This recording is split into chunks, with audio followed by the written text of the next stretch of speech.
elle s'en prend à la femme qui l'a aidée durant son mariage.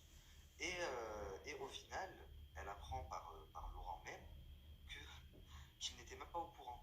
Donc, Jazz, tu es une grosse mytho. Tu es une menteuse, ça se soigne. Oui, il l'a fait, oui, j'ai vérifié, c'est bon, il m'a dit que ça avait été fait. Donne-moi le numéro, Laurent va l'appeler demain. Et toi, Laurent, tout le monde a des problèmes, mon pote.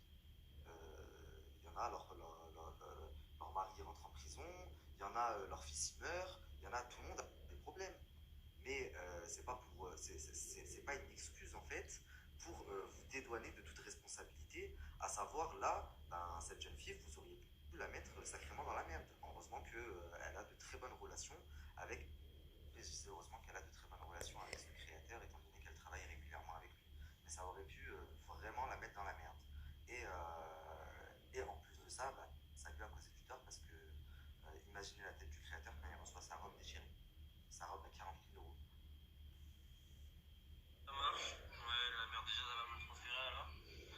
Ça marche, mais bon, la prochaine fois, je te jure, franchement, cette méthode, elle est pas bonne du tout. De parler d'avocats, etc. Vous pouvez le faire avec des gens qui font partie de la catégorie, à la limite, qui ne peuvent pas payer ses avocats, etc. Mais bon, moi, j'ai contacté mon avocat direct et il m'a dit que c'est n'importe quoi. Donc, tu pourras leur dire à ta production que c'est du grand n'importe quoi. Et que si on fait les choses, c'est par principe. Le principe, c'est bien plus important que les papiers. Donc, qu'en vrai, si on n'avait pas envie de le faire, on le ferait pas. Si on avait peut-être dit qu'elle allait le faire, c'est que jusqu'à présent, on a des problèmes dans notre vie et on l'a pas fait. Donc là, elle est en France, quand elle rentrera, je le ferai avec elle. Mais voilà, ça sera fait. Mais il n'y a pas besoin de mettre une pression de ouf pour faire un virement, tu vois aussi. Donc ça sera fait et je le ferai avec elle quand elle rentrera. Dans 3 jours. Donc en plus, toi, tu lui mets un coup de pression. Ouais, avec moi, ça marche pas comme ça. Les avocats, je sais pas quoi, tu me fais pas ça. Mais t'es malade ou quoi? Qu'est-ce que t'as dans la tête? Ta femme, elle a balade depuis 2 mois en lui disant que t'as fait un virement, que c'est bon, que t'as vérifié, que tu vas même appeler son comptable parce que tu comprends pas ce qui se passe. Et toi, tu viens de lui dire là que t'es même pas au courant. Elle te montre la preuve par A plus B parce qu'en plus, ta femme, elles sont jusqu'au bout. Carrément, elle lui fait un vocal en lui disant oui, c'est pas ce qui était prévu, je sais pas quoi, je sais pas quoi. Alors que j'ai quand même mis les messages où elle lui disait oui, t'as reçu le virement, voilà, voilà. Donc elle est complètement schizophrène, cette Jazz. Et toi, au final, tu te rends compte que c'est ta femme qui est en tort. Donc tu lui dis c'est bon, je vais faire un virement, t'inquiète et tout. Mais par contre, moi, tu ne mets pas de pression, pas d'avocat. Mais le soleil de Dubaï, il vous a trop tapé sur la tête, hein, aussi. Ça va pas bien, je crois. Par principe. Parce que il y a encore, franchement, avec ce qui s'est passé, en vrai, j'ai pas envie. Tu vois. Parce que moi, je m'en fous de payer la robe, je le paye parce que voilà, c'était notre mariage et tout, j'ai pas envie que ça casse la tête. Mais je le fais vraiment par principe. Mais avec ce qui s'est passé là, en vrai, je devrais même pas le faire. Parce qu'en vrai, je suis vraiment pas dans l'obligation de le faire. Donc, vraiment, voilà, dis-leur que la prochaine fois, c'est vraiment pas la bonne technique à utiliser. Wallah, tu me le dis par principe. Par principe. Par principe de quoi? T'as des principes, toi? T'es la girouette de ta femme depuis 3 ans, c'était son troisième enfant. Elle joue avec toi comme elle joue avec ses enfants. Enfin bref. Mais en gros, il veut se rassurer en disant, t'as vu, parce qu'il s'est fait hacker un gros coup de pression, c'est des gens qui rigolent pas, tu vois. Donc vas-y, je vais le faire, mais par principe. Pas parce que tu m'as mis un coup de pression en gros. Non, non, non, tu l'as fait parce que tu sais très bien qu'elle aurait pu te mettre dans la merde. J'ai eu un des créateurs, parce qu'ils sont beaucoup dans l'équipe du Liban, ils sont juste dégoûtés de la télé-réalité française. C'est mort, ça a été une expérience pour eux et ils ne réitéreront pas. Comme il m'a dit je l'ai fait pour la jeune fille. Il m'a dit, moi je la connaissais même pas, cette influenceuse. Il m'a dit j'ai plus perdu qu'autre chose. Et au final, il a une très très mauvaise image bah, de la télé-réalité française. Il ne veut plus rien avoir à faire avec Jazz. D'autant plus que, ingrate comme elle ne l'a même pas identifiée sur ses photos. Ces belles photos de mariage qu'elle vous met.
ses réseaux sociaux.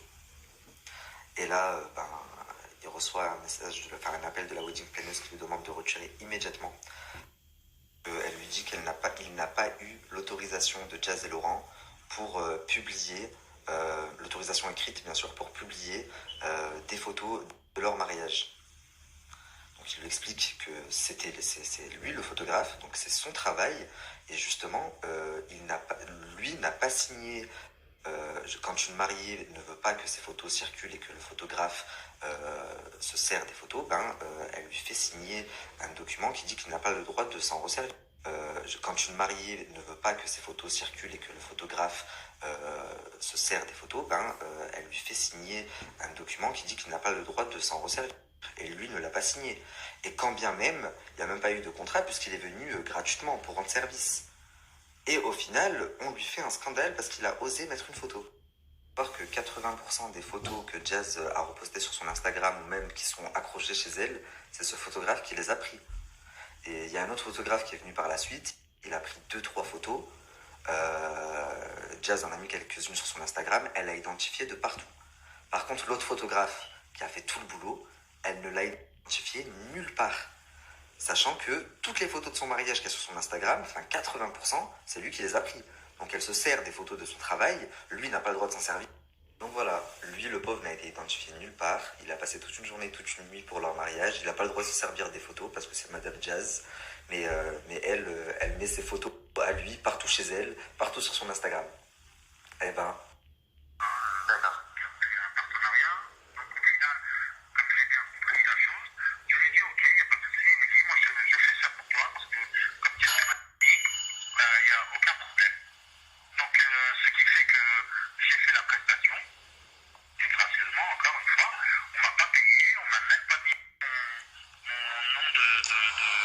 En fait, c'est là le problème, c'est que moi...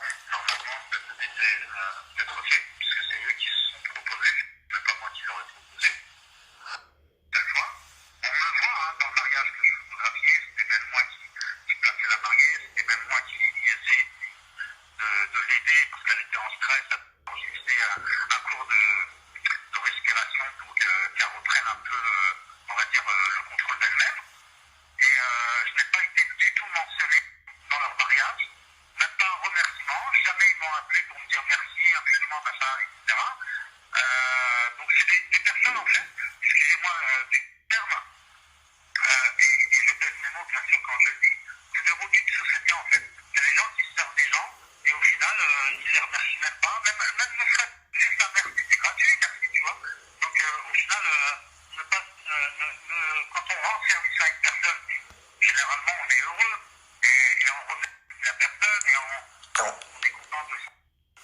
Et voilà, et elle me dit, il l'a fait pour moi, et au final, elle m'a foutu la honte parce qu'elle s'est comportée avec lui de façon exécrable. Au final, non seulement elle ne vous a pas cité sur aucune photo, mais elle vous interdit à vous de vous servir des photos, c'est bien ça? J'ai publié une seule photo qui me plaisait vraiment, parce que je devais publier pas mal de photos. D'accord. Et j'ai publié ce soir-là une seule photo que j'aimais beaucoup. Et au final, j'ai reçu un texto de la part de celle qui est le wedding planner en me demandant de retirer la photo parce que Jazz ne voulait pas et qu'elle pétait un plomb parce que j'ai publié une photo. Je lui ai dit à la wedding planner et je lui ai envoyé un long texto en lui prétendant que à partir du moment où il n'y a aucune prestation de payer et qu'en plus d'une autre part, je me suis déplacé gratuitement, j'ai fait les choses gratuitement. À partir de là, mes photos sont considérées comme mes propres photos, donc je suis toujours propriétaire, quoi qu'il arrive, même jusqu'à la fin de mes jours, c'est mes photos, donc je suis propriétaire des photos. Et même si toutefois le client achète les photos et qu'il n'y a pas eu de contrat signé en disant ne pas les publier. Exactement, ça te donne le droit, toi, de les poster. De rien faire avec les photos, c'est toujours quand même des photos. Non, très brièvement, parce que il est 2 heures passées du matin, je suis fatigué, j'ai envie d'aller dormir. Je vais vous parler du propriétaire du lieu, le lieu où s'est passé le mariage. De base, c'est pas là-bas que ça devait se passer. Donc ça devait se passer dans un endroit de merde. Et au final, donc la wedding planner a dit que c'était pas possible, étant donné qu'elle allait avoir les caméras de MyTF1, enfin que ça le faisait pas quoi. Donc ils ont trouvé ce lieu. Et au final, ça allait être la seule chose qu'ils allaient avoir à payer. Donc ils ont trouvé le lieu, c'est également le lieu qui s'est chargé de faire les menus pour toutes les personnes. Donc plus de 80 personnes, on va dire 100 personnes. Le lendemain, parce qu'ils ont dormi là-bas, Jazz et Laurent, on leur a amené la note, à savoir à peu près 20 000 euros.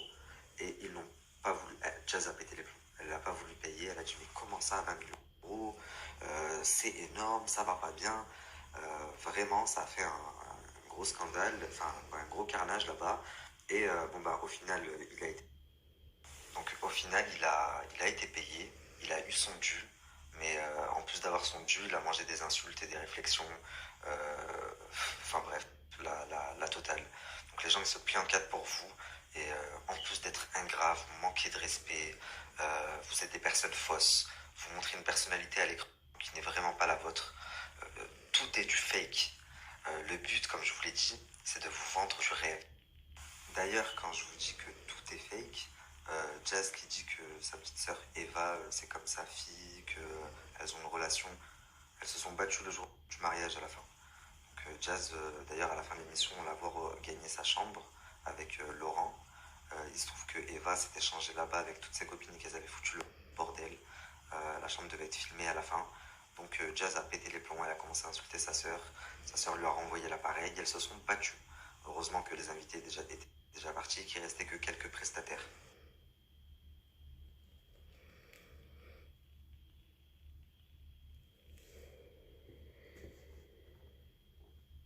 Déjà partis et qu'il restait que quelques prestataires. Donc maintenant, comment voulez-vous que des personnes qui sont aussi manipulateurs et exécrables avec les gens qui les entourent et qui les aident, parce que toutes ces personnes-là que je vous ai citées, elles les ont clairement aidées, elles leur ont énormément apporté. Donc regardez comment Jazz et Laurent se sont comportés avec eux. Comment vous voulez que ces gens-là aient de la bienveillance envers vous? Quand ils vous vendent leurs conneries et que eux-mêmes ont conscience que c'est de l'arnaque, mais ils s'en foutent, parce que la seule chose qui compte pour eux, c'est leur petite personne. Vous comprenez? Donc voilà, j'espère que grâce à cette story, déjà, vous êtes un peu plus nombreux à voir clair dans leur jeu, à eux aussi. En tout cas, c'était juste pour vous montrer leur vraie personnalité. Et tous les jours, jusqu'à la fin de la semaine, parce que d'ici fin de semaine, je les aurai terminés, je pense. Quand je vais vous parler de leur business, alors là, ça va être dead pour eux. Donc tous les jours, je vous raconterai des petites anecdotes comme ça, parce que croyez-moi, il y en a tellement. D'ailleurs, demain, je vous en raconterai une autre.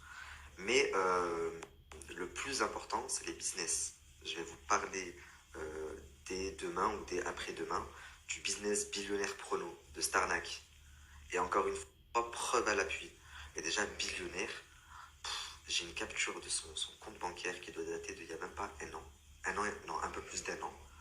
Mais il est très loin, mais très loin d'être billionnaire. Ça vole vraiment pas haut. Je vous le jure sur la vie de ma mère. Il n'y a même pas 100K sur le compte. Donc ne ratez surtout pas la story sur les business.